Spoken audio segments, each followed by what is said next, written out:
સુરતના અમરોલી વિસ્તારના 3 વર્ષના બાળકના અપહરણનો મામલો. સુરતમાં અમરોલી વિસ્તારના 3 વર્ષના બાળકના અપહરણનો મામલો. બાળકની લાશ થાણેના લોકમાન્ય ટર્મિનલ રેલવે સ્ટેશનમાં એક ટ્રેનના ટોયલેટમાંથી મળી આવી. 22 તારીખે બાળકનું અપહરણ થયું હતું. બાળક અમરોલી ગુજરાત હાઉસિંગ બોર્ડમાં રહેતો હતો. મૃત બાળકનું આકાશ ઉર્ફે આરવ રાજેન્દ્ર શાહ છે, જેની ઉંમર 3 વર્ષ હતી. સીસીટીવીના આધારે પોલીસને ભાળ મળી હતી. સગા માસીયાઈ ભાઈએ જ કર્યું હતું અપહરણ.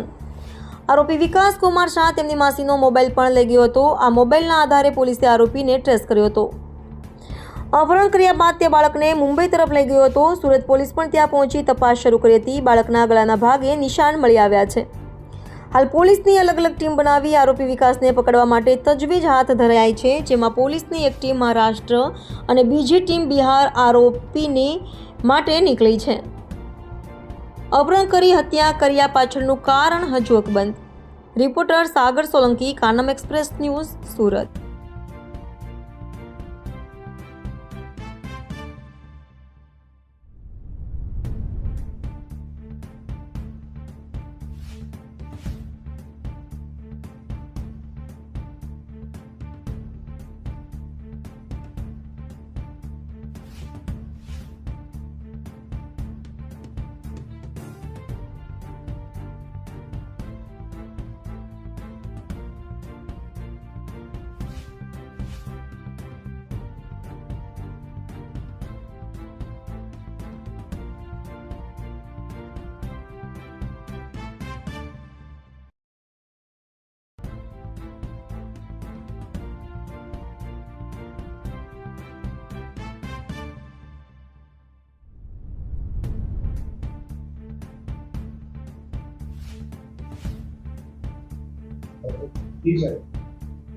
અમરોલી પોલીસ સ્ટેશનમાં 22 તારીખે એક અપહરણના ગુનાની ફરિયાદ આપવામાં આવેલી, જેમાં 3 વર્ષના બાળકનું અપહરણ થયા અંગેની એની માતાએ ફરિયાદ આપેલી. તે બાબતે ગુનો દાખલ કરવામાં આવેલો હતો. એ બાબતે લોકલ પોલીસ સ્ટેશન દ્વારા સીસીટીવી ફૂટેજને ચેક કરતા એમના જે ફરિયાદી છે એની બહેનનો દીકરો છે, વિકાસ નામ છે, એની સાથે આ બાળક લઈ જતો હોવાનું દેખાયેલું હતું. અને ત્યારબાદ એ જે આરોપી છે વિકાસ, એ ફરિયાદીનો મોબાઈલ લઈ ગયેલા હતા, જેનું લોકેશન 7:30 વાગ્યાની આજુબાજુ આવતા એ મુંબઈ બાજુ હોવાનું પ્રાથમિક તબક્કે જણાયેલું હતું. એ આધારે ટીમ ત્યાં મોકલવામાં આવેલી હતી અને લોકલ પોલીસ અને એમની ચકાસણી કાર્યવાહી ચાલુમાં હતી.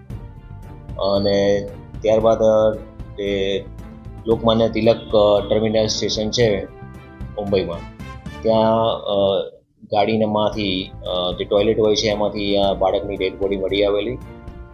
પ્રાથમિક તબક્કે જોતાં એના ગળે દોરડું બાંધેલું હોય, એવું રસ્તો બાંધ્યો એવું જણાઈ આવેલું હતું.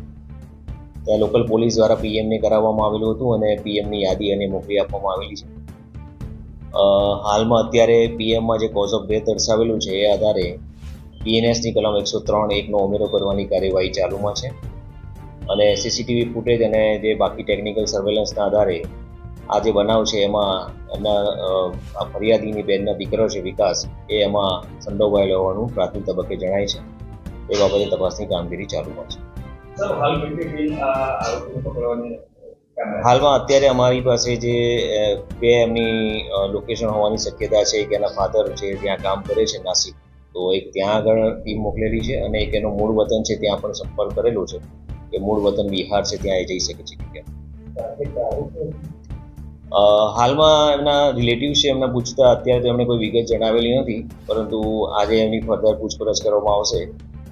કારણ કે છેલ્લા 1 વીકથી જ આ લોકો અહીંયા આવેલા છે, તો આ બાબતનું કારણ શું છે એ માહિતી મેળવવાનું ચાલુ છે.